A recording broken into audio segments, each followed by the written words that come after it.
Ah, thank you. Thank you for inviting me. It's an honor, really an honor, to give a speech for an audience like you, so made of so experienced and, let's say, educated people. And I hope it can be interesting for you. And this one is to change? Okay. Before discussing what makes an effective practice in STEM education, I would like to invite you to think in your mind, let's say for 30 seconds, so take a little time to think about and to find your own answer. I will be your timekeeper. And then, after you individually and silently think about your answer, I ask you to talk with the person sitting at your side and share your thoughts. Let's say 30 minutes to 30 seconds. The first person speaks and the second listens to, and vice versa, 30 more seconds. So let's think, pair, and share. So I count 30 seconds for your silent thoughts.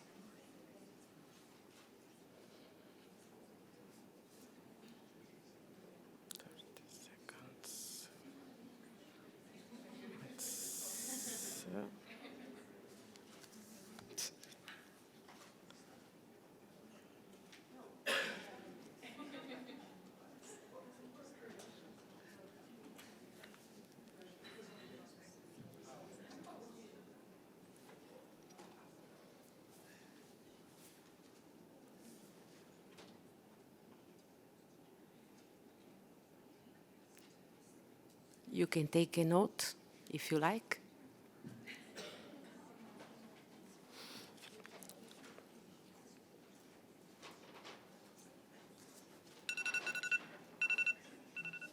Okay.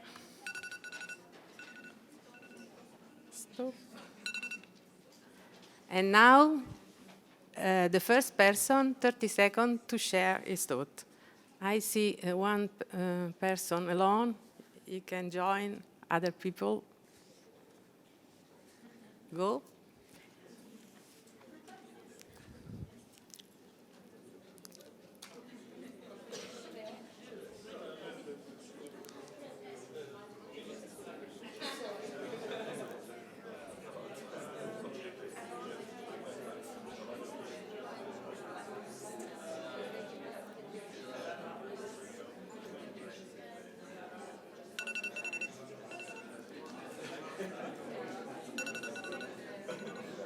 Okay, stop. It's just a few words. Please, the second person, share.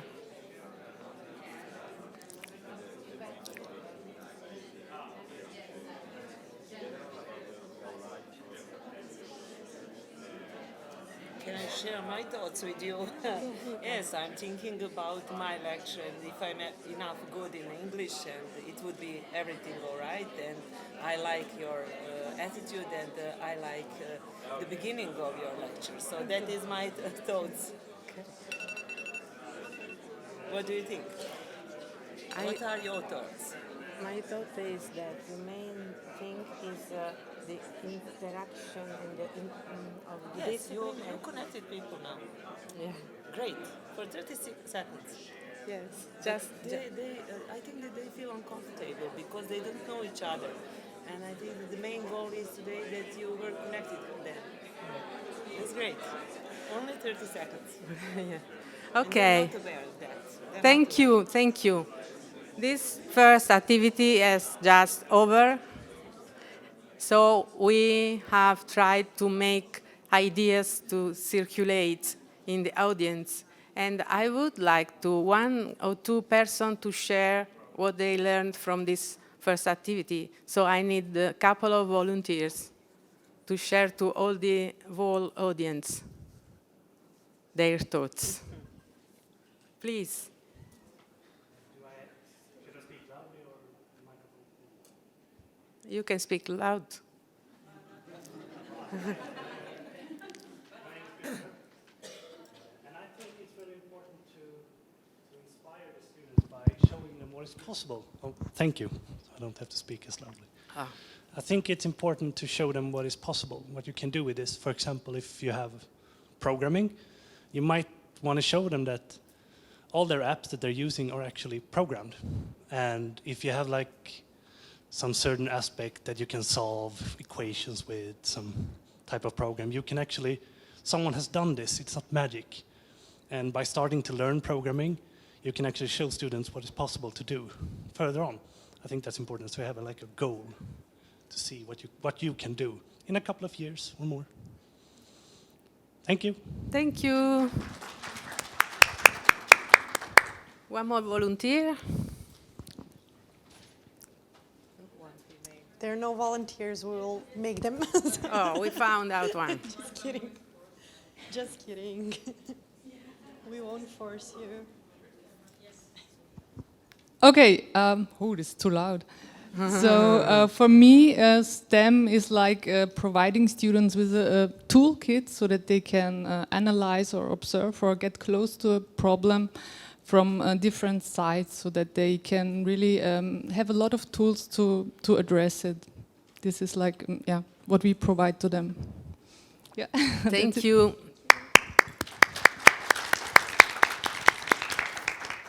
Okay, let's proceed. And before discussing what makes an effective STEM practice, I think it's a good idea to clarify the meaning of at least two words. The first one is STEM itself, and second one is effective. Effective for what? So the first answer I tried to find is effective to the science educational general aims. And I identified in the slides three big aims, such as we want to make students to become socially responsible citizens. So citizens who are able to understand the world where they live in order to take responsibility and action.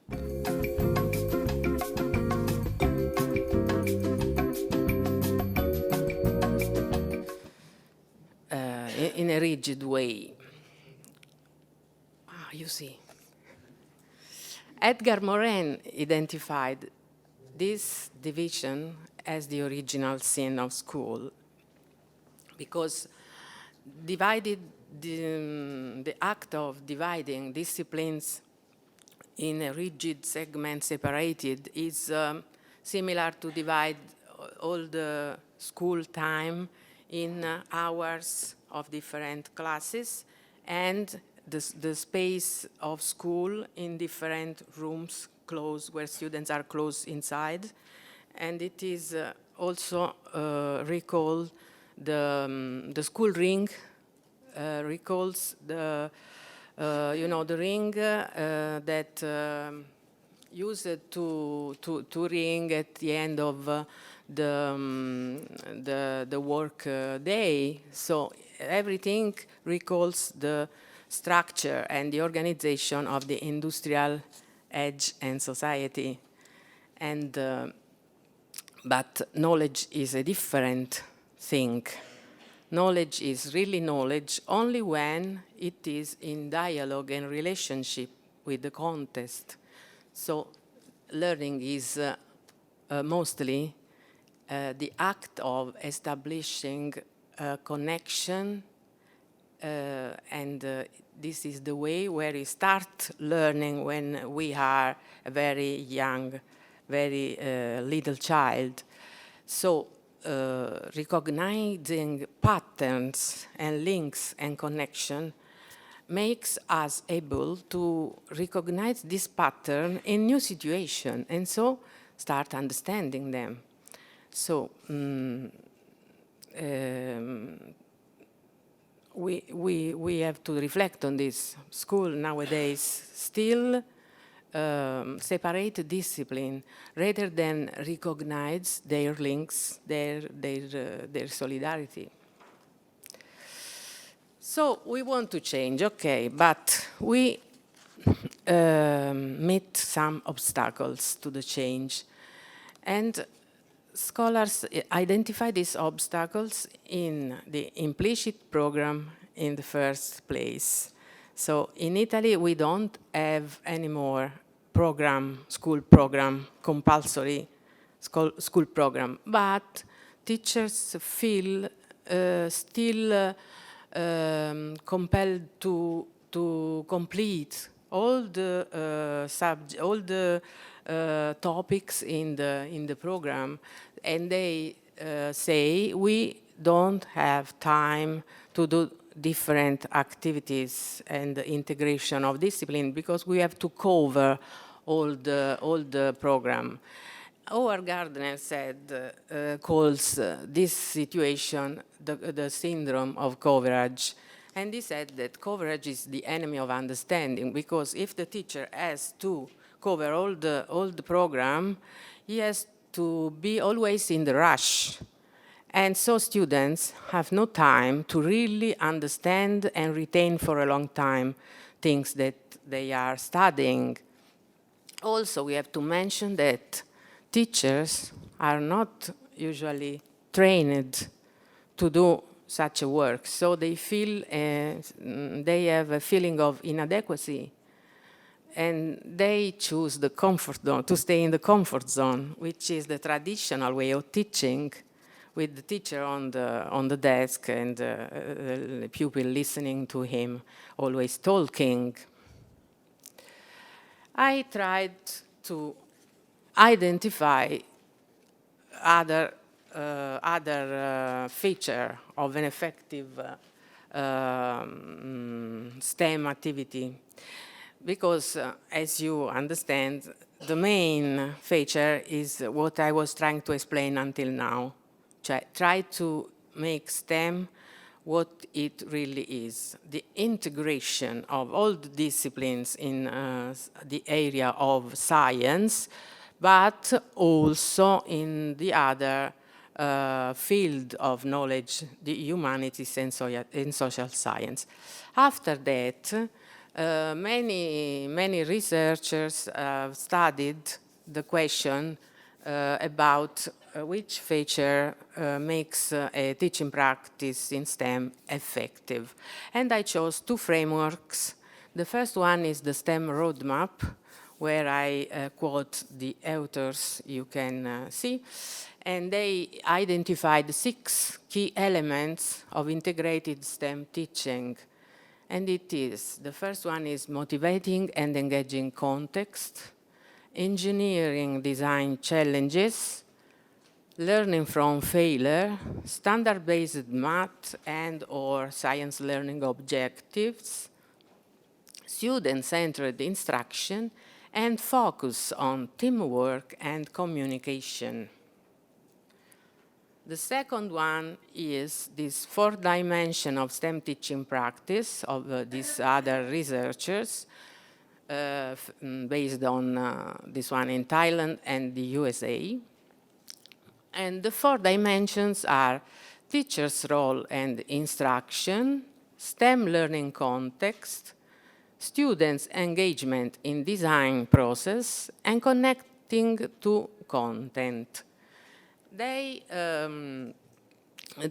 describe not like a scale, but in a continuous from the wake to the strong effect on the teaching practice, each one of these 4 dimensions. The first one, teacher's role and instruction, is deals with student-centered, grapple with content and think for themselves, and is from closed and authoritative teacher behavior to an open and dialogic. And so all the grades in this, between these two opposites is a continuum from weak to strong effective practice.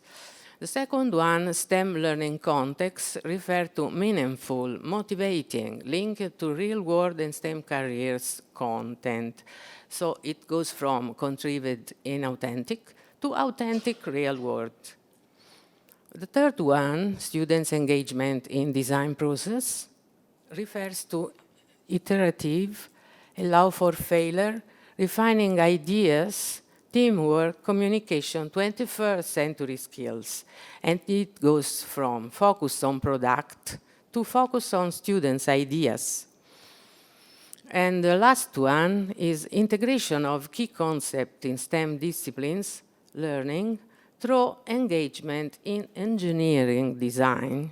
And it goes from process only to deep content learning. So you found lots of connection from the two frameworks. And it is all about active learning, I think. So let's try to discuss what can be active learning. What is beyond the simple traditional lecture?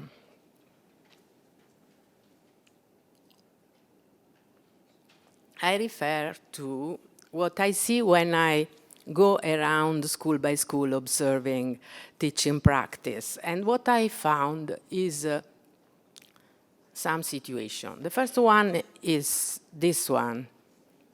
I see the teacher is not behind the desk. She's circulating in the class. Students are divided in groups. They are working.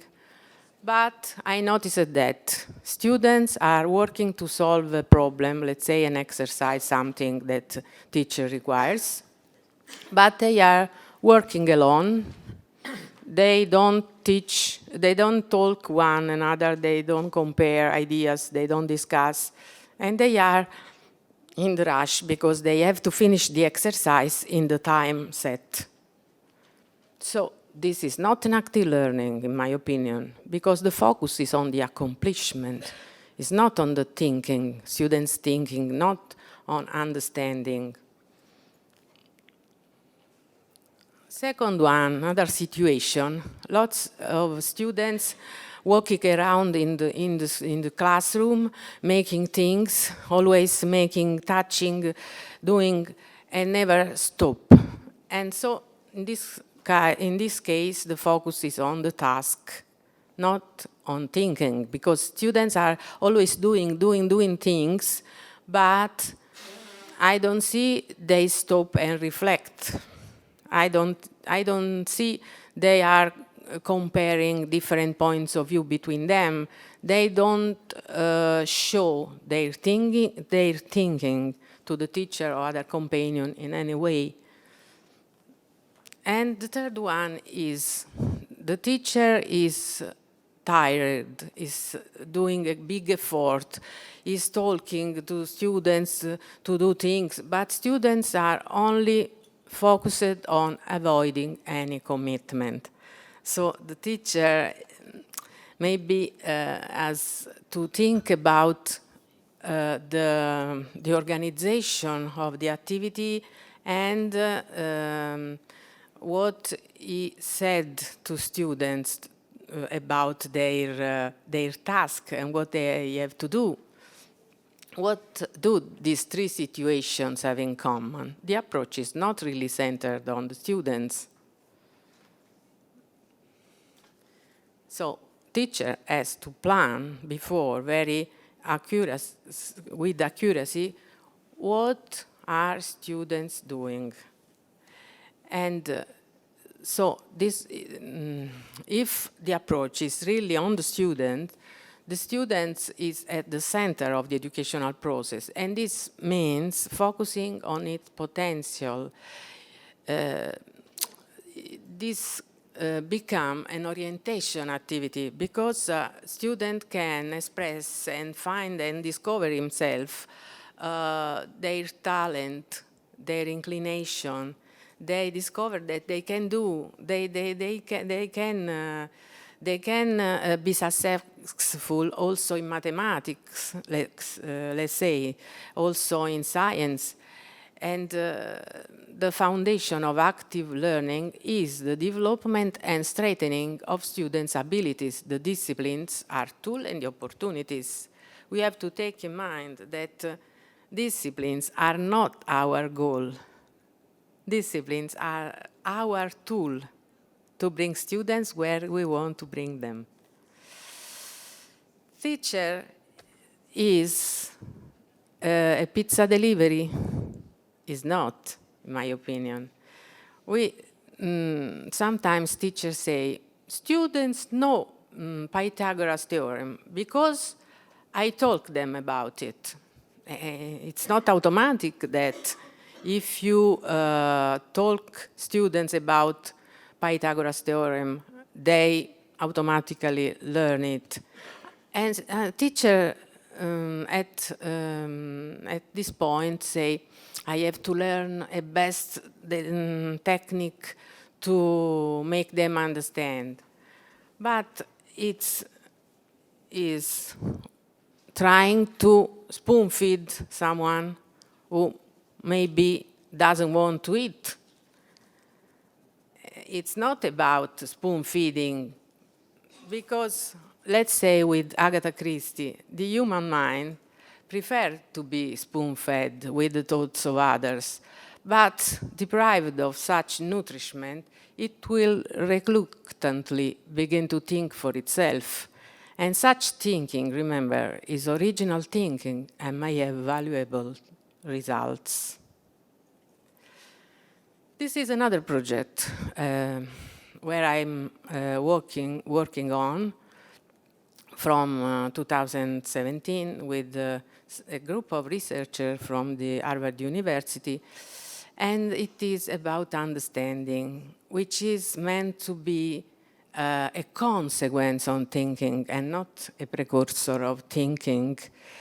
This researcher identified different kinds of thinking that we can promote in our students during the activities. So we have to have clear in our mind what kind of thinking we want to promote and learn how to do this.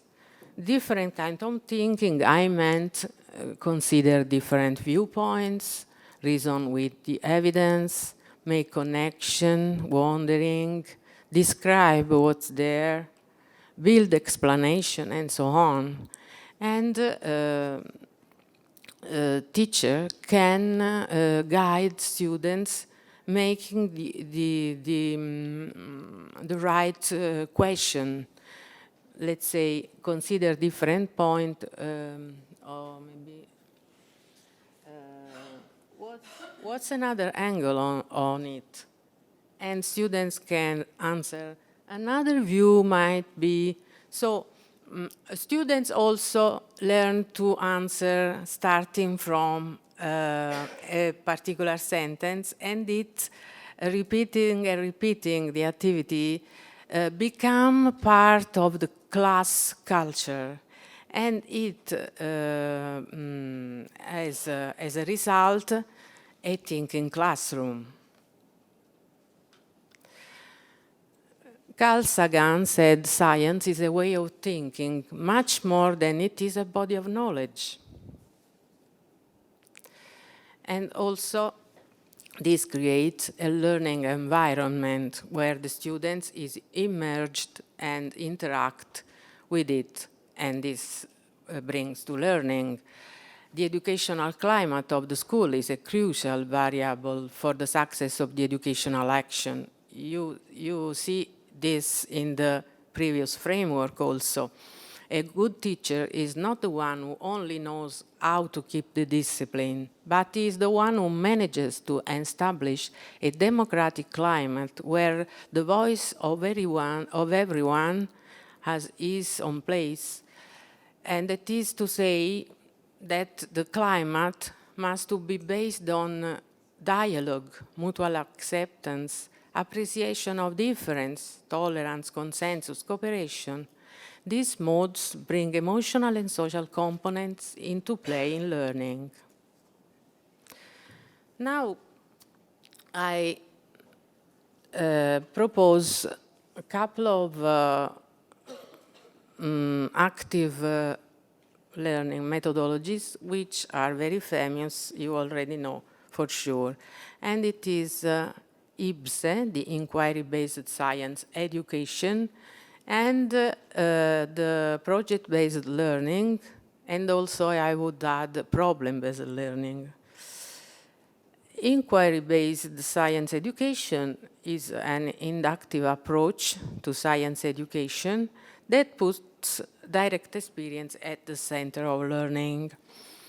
The activities actively involve students in identifying relevant evidence, in critical and logical reasoning on the evidence gathered, and in reflecting on their interpretation. So there is the inquiry, the investigation, there is things the students has to do, but there is also time set for reflection and ways to reflect. So students learn how to conduct an investigation and also understand the processes that scientists use to develop knowledge. As we see before, it is not only about content, but also about methodologies of the different sciences. Effective at all school levels, it increases students' interest and performance level and develops the fundamental skills to prepare for facing the world beyond school.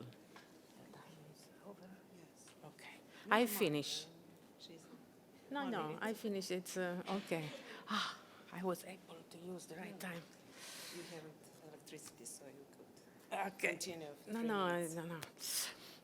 This is the famous, IBSE is not really a methodology. Let's say it's a class of different methodologies with some common features.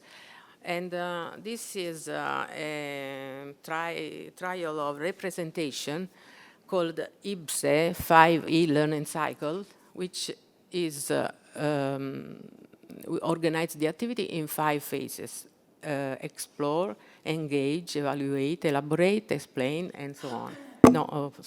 Engage, explore, explain, elaborate, evaluate, and you can restart.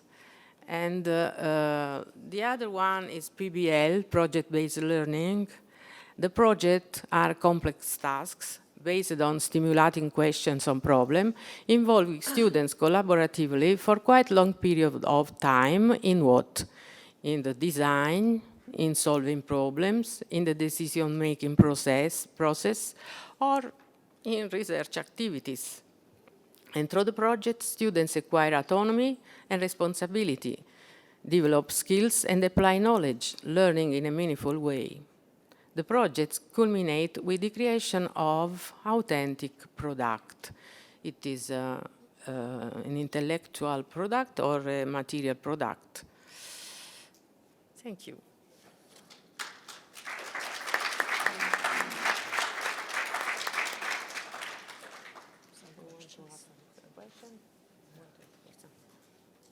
Question?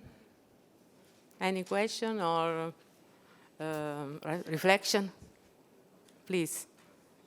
I'm Andreas Formiconi from Florence. I'm Andreas Formiconi from Florence. You made a comment saying that there are some scholars that are claiming that one should introduce a new disciplines over STEM over the others.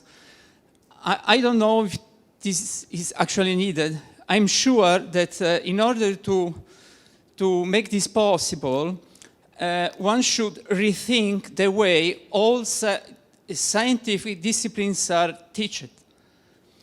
Because now, since the 60s, 50s or 60s, in all sciences, there is a huge new way of looking at the world, which is a numerical way to see things. In physics, we have a huge simulation area. Without this simulation, a lot of science is simply not done. In mathematics as well, we have the numerical analysis. The numerical analysis is there because there are computers. The numerical analysis is coming from standard analysis. Or fractals. If you don't have a computer, you don't see fractals. You can write down the self-similarity law, that's done, but nothing exciting happens. Or in the biological or biomedical world, you have is no more new. The in silico experiments, like in vitro experiments, a huge quantity of research in the protein research is made in silico, that is in computers. And very often, for instance, in physics, if you see a phenomenon such as a free-falling body in the numerical way, you understand, the kids understand much more what's going on because they enter the phenomenon.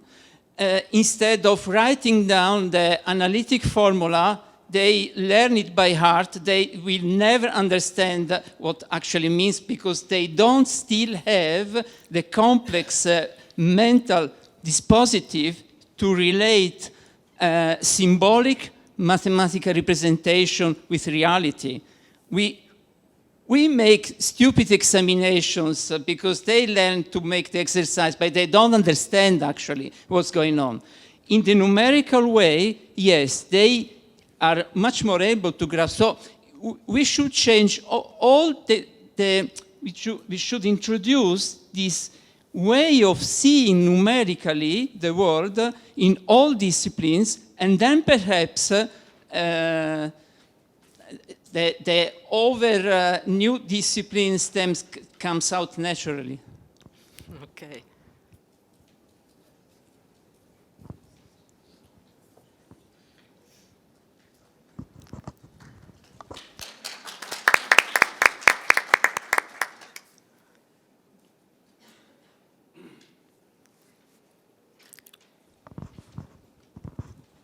Thank you. I think you've made a lot of claims on what is effective teaching. Do you have any empirical evidence to support that, to say that they will actually learn more or learn in another way? Because I think those claims are extraordinary and might be interesting to explore, but do we know that they actually work? That's my question to you. What kind of, what do you refer in particular? No, in particular, thinking the problem-based learning I was actually thinking about. Is problem-based learning actually an effective way to teach and learn STEM? I just mentioned the problem-based learning, but I don't talk about it. I talk about the project-based learning. What you mean? This was what you mean? The project-based learning? Yeah. But I observed the project-based learning in school in the region of Apulia, and this is a scientific school where students at teachers at the end of the school year decide the general theme on which all the school will be working next year. So they meet in September and they made the program of work for all here, and students were engaged in brainstorming activities. At the end, they elaborate what is coming out and propose to teachers. Teachers give a short lecture, let's say mini lecture of 40 minutes about specific things, and then students are engaged in working in group and find information, elaborate, and at the end of all this work, they propose to the teachers a final product. They want to work on it, and then at the end of the school year, all the school becomes a science museum, let's say, with lots of interactive exhibit, and all the rooms, all the classroom, all the corridors, all the main hall, everything becomes the place for this kind of exhibit. And parents are invited to visit, and students explain their experiment. And at the end, on the Saturday, they bring their exhibition to the main square in the town, in order to, in their willing to make the scientific culture of the town can grow. And I remember an exhibit I want to talk about with you.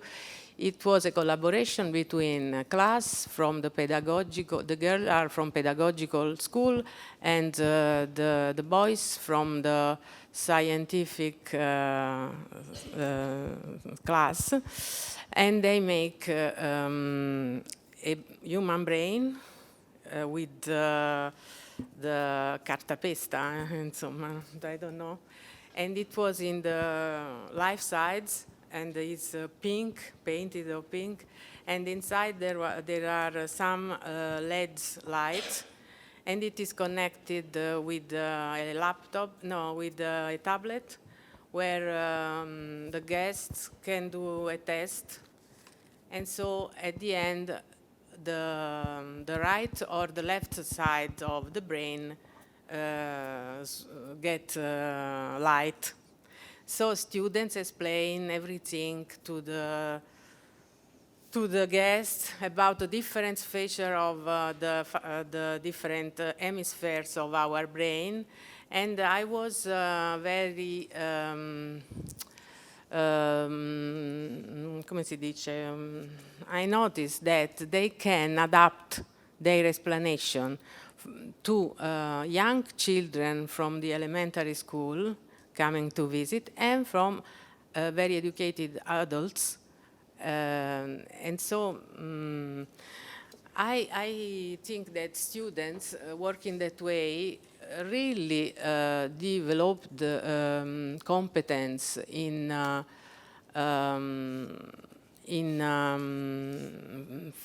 finding information and build their own knowledge, in teamwork competencies, and in explanation competencies. And I see, this is what I see, what I saw in that situation.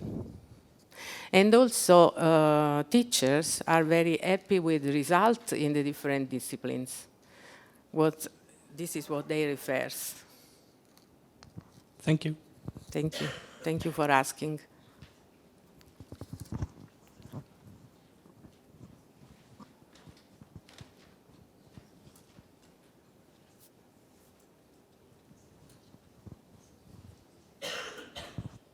Hello, I'm sorry for my English if it's not going to be good. I'm Eva from Croatia. I'm a biology teacher, the only biology teacher here, unfortunately. I agree with you. Croatia is now facing a new curriculum that should be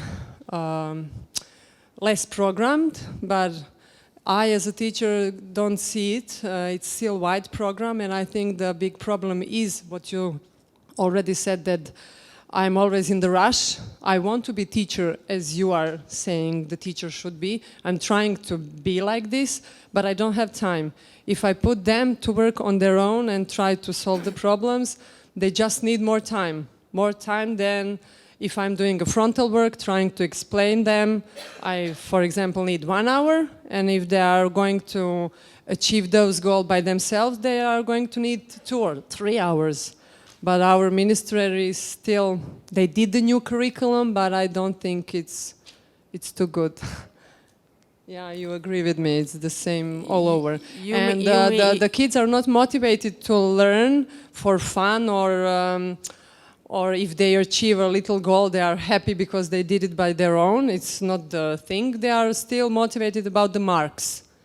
To get an A, for the parents to be happy, and they are happy because they got an A, and tomorrow they forget all about it. It's still like that. We try to change it, but I don't think we are going in a proper way, unfortunately. Yeah. I think that the change is always at small steps with a big vision. From us, it begins from us, and from teacher to teacher is also different. But okay, yeah, we are moving towards something, so we'll see. You mean the new curriculum is still it's still too wide. Yeah. They say you have more freedom as a teacher. You have some goals they have to achieve, but then in the end of the year, you should do all the book has to be covered, all the facts, all the things again. So I should have like half of program, and then the freedom could be seen. And more of them individual work and teamwork and field work. I'm a biology teacher, I want to go outside, and I do it. But sometimes I really don't have time. And if the inspection comes to my school and I didn't do all the things that are supposed, then I'm the guilty part still. And they are saying we have to make them think, not to learn facts, but still we are somewhere, I don't know. You agree with me? It's the same, in the Balkans at least. Yeah, okay.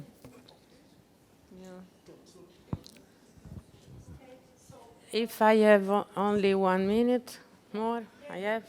Okay, you can respond, and then if you have any more questions. I want to ask you a little more collaboration, and I want to propose another activity, which is the final one, which I call I used to think, now I think.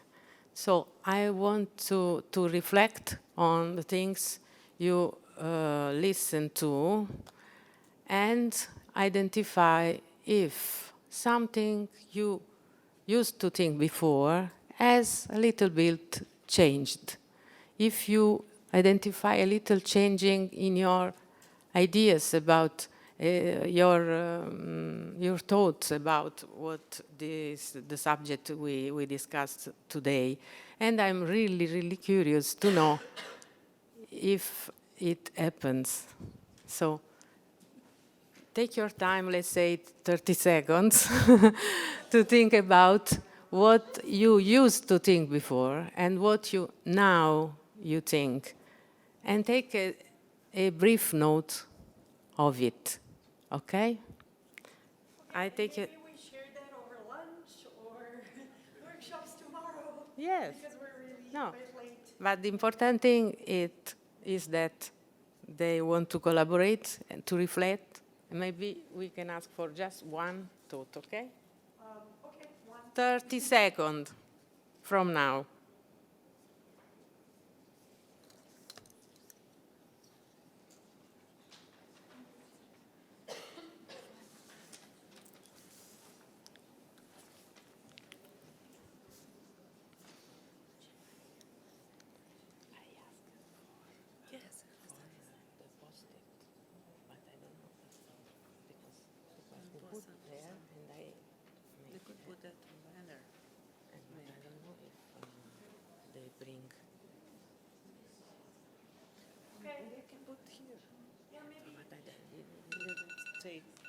Okay, stop.